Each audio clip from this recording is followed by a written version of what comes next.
कितना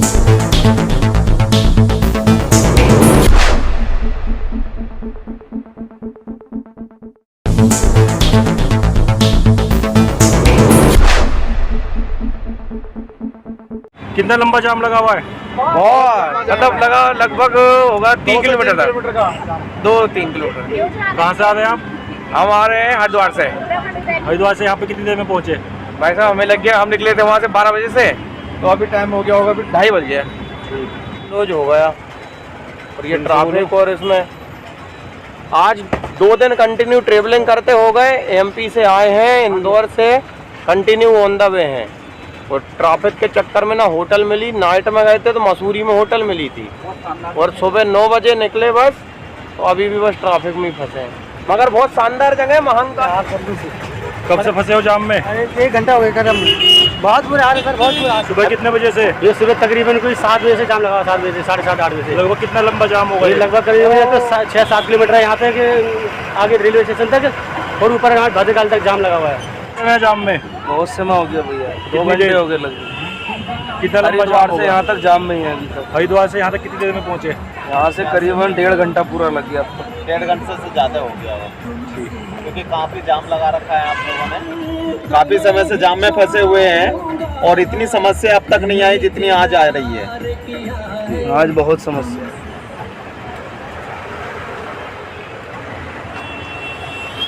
नमस्कार, उत्तराखंड उदय न्यूज़ में आपका स्वागत है। और आज हम हैं ऋषिकेश क्षेत्र नटराज चौक के पास, जो यहाँ की मुख्य धारा जो मानी जाती है, ये चंद्रभागा पुल, जो चारधाम यात्रा के लिए लोगों को इसके ऊपर से होकर जाना पड़ता है। नटराज चौक में आज प्रॉपर तरीके से जाम है, और लॉन्ग वीकेंड होने के कारण प्रशासन यहाँ पे लगातार नज़र बनाए हुआ है। उसके बाद भी यहाँ पे जाम से निजात नहीं मिल पा रही है। और उसी के साथ ये जो पुल है, इसके बारे में हम आपको बताएंगे कि इस पुल की क्या व्यवस्था है। बरसात का और तूफान का मौसम शुरू हो चुका है, और इस पुल की हालत क्या है सबसे पहले तो हम दिखाएंगे। ऋषिकेश में चारों तरफ बाईपास रोड पे, आपका हरिद्वार रोड पे, राम झूला, लक्ष्मण झूला, सब तरीके से जाम पड़े हैं प्रॉपर तरीके से, और लगभग 20 से 25 किलोमीटर तक का जाम ये यहाँ पे लग चुका है।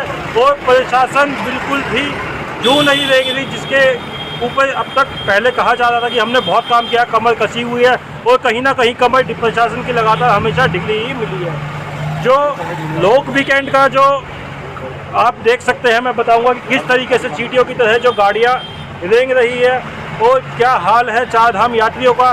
3 से 4 घंटे उनको जाम में फंसे हो गए। जहां मात्र आधे घंटे में हरिद्वार से ऋषिकेश पहुंचा जा सकता था, वहां पे आपको 3 से 3.5 घंटे लगातार लग रहे हैं। यात्री गर्मियों से बेहाल हैं, और बहुत बुरी हालत है यहाँ पे। और चंद्रभागा के ऊपर तक भी काफ़ी लंबा जाम लगा हुआ है। यहाँ पे मैं कैमरामैन को दिखाऊंगा, आगे एक बार आपको दिखाएंगे यहाँ पे किस तरीके से जाम लगा हुआ है। और यहाँ पे पीछे नटराज चौक, वहाँ पे भी देहरादून रोड, नटराज चौक, ऋषिकेश बाईपास रोड, और आपका ऋषिकेश ISBT रोड प्रॉपर तरीके से जाम है। और साथ ही हम बात करेंगे इस पुल की हम आपको स्थिति दिखाएंगे एक बार, ये पुल की स्थिति क्या है। ऊपर से आप देखिए, मुख्य धारा है जो इस शहर को पहाड़ी क्षेत्र से जोड़ती है, चारधाम यात्रा, जो कि इसी तरीके से इसी तरफ से निकलती है लगातार। और इसकी पुल की स्थिति क्या है, अभी कुछ टाइम पहले ही रानी पोखरी में एक पुल का बड़ा हादसा हुआ था बरसात के दौरान। और साथ ही जो ये गढ़वाल मंडल को जोड़ता है ये पुल, और चारधाम यात्रा और पौड़ी क्षेत्र को भी कहीं ना कहीं जोड़ता है। इस पुल के नीचे की हालत दिखाएंगे। ऊपर से आप देख सकते हैं पुल की हालत क्या है, रेलिंग किस तरीके से टूटी हुई है, और साथ में यहाँ के नीचे से दिखाएंगे कि पुल की क्या हालत है। हो सकता है जिस तरीके से पिछली बार बहुत ज़बरदस्त बारिश हुई, और जिस तरीके से 2013 में त्रासदी आई, अगर उस तरीके से दोबारा इस बार अगर मूसलाधार बारिश होती है या तेज़ बारिश होती है, बारिश ज़रूरत से ज़्यादा होती है, तो आप यहाँ पे देख सकते हैं पुल की हालत क्या है। पुल की हालत नीचे से जर्जर हो रखी है, हम आपको दिखाएंगे। और ये देखिए, साथ में ये देखिए पुल की हालत नीचे से क्या है। एक तो चारधाम का दौर है, और चारधाम अभी 6 महीने हो चलनी है बीच में, जिसमें कि बरसात का भी मौसम है। चारधाम यात्रा में पुल के नीचे ट्रेड आ रखी है, ऊपर से प्लस्तर झड़ चुका है ये प्रॉपर तरीके से। जगह जगह पुल में आपको ट्रेड दिखने को मिल जाएगी। और अगर बरसात में इस पुल में अगर तेज़ पानी आता है, तो ये पुल जो है रानी पोखरी पुल की तरह क्षतिग्रस्त हो जाएगा, जहाँ के हमारे राज्य विकास मंत्री अपने पिताजी के नाम का द्वार बनाया है, उनका इस पुल पे कोई ध्यान नहीं है। उनका सिर्फ ध्यान यह है कि अपना नाम कैसे कमाएं, अपने पिताजी का नाम कैसे करें, लोगों की जान की परवाह उनको बिल्कुल नहीं है।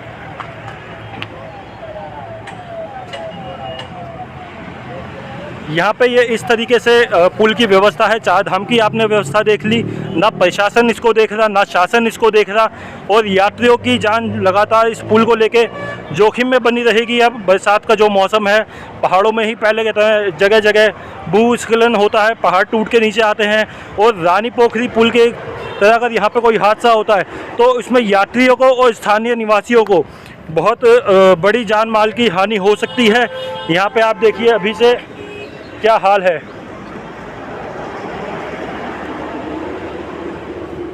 सर, जो 2013 में यहाँ पे त्रासदी आई थी, उसमें समय इस नदी का हाल क्या था?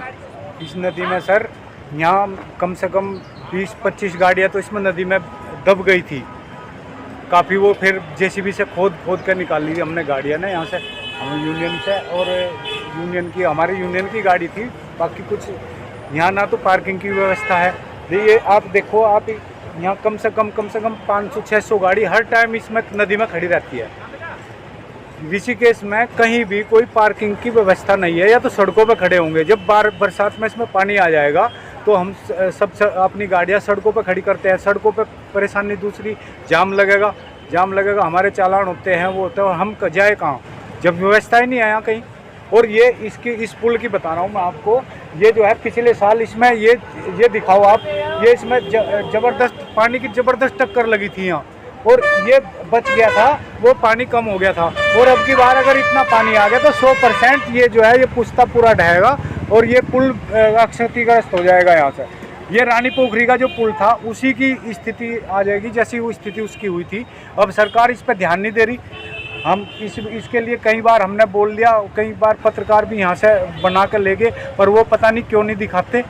भाई सरकार तक पहुँचानी चाहिए ना, ये तो मुख्य वो है, सरकार को पहुँचानी चाहिए। पहले बता दें तो कम से कम इसका इंतजाम तो हो जाएगा। अब जब नहीं बताएंगे तो फिर वो ही नहीं, सरकार को पता तो चला कि इसका वो है। हम आपके माध्यम से चाह रहे हैं कि आप इसको, हमारी बात को उठाए। एक तो हमारे पार्किंग का की व्यवस्था ज़रूर होनी चाहिए। कहीं ना कहीं यहाँ जगह इतनी है, बहुत जगह है यहाँ, पर कहीं भी हमें ना ट्रांसपोर्ट नगर की व्यवस्था है यहाँ, ना कुछ है। सबसे गढ़वाल मंडल का जितना भी मुख्य द्वार है यहाँ, जितनी गाड़ियाँ हैं पहाड़ की, सारी यहीं से संचालित हो रही है। सब गाड़ियाँ यहाँ से संचालित हो रही, पर सब इतना टैक्स देने के बाद में भी, टैक्स भी दे रहे, सब कुछ दे रहे, पर उसके बाद भी परेशान है सब। तो हम आपके माध्यम से चाह रहे हैं आप हमारी बात पहुँचाएं सरकार तक, और इसके बारे में भी, पुल के बारे में भी आप अपने हिसाब से आप अपनी बात को पहुँचाओ हमारी। यहाँ पे जो त्रासदी थी ये तो उस समय की बात है। नॉर्मल बरसात के मौसम में यहाँ पे कितना पानी होता है इस नदी में? इसमें लगभग यहाँ तक जो सामने ये टक्कर दिखाई दे रही, इसमें कम से कम 6 फुट से 6 से ऊपर ही रहता है। ये इसके लेवल से, नदी के तल से 6 फुट तक। और इसमें स्थिति ये आने वाली, पिछली बार पुश्ता टूट गया था ढाल वाला में पानी घुसने वाला था, पिछली बार पुश्ता टूटा था। और अब की बार भी अगर वो आया तो अब की बार फिर टूटेगा वो फिर पुश्ता लगाया था। रेलवे वालों ने सड़क बना दी, बल्कि उधर वो पूरी टूट गई थी, दोबारा बनाई वो फिर उन्होंने। और अगर ये नहीं हुआ तो बहुत बड़ी दुर्घटना भी हो सकती है।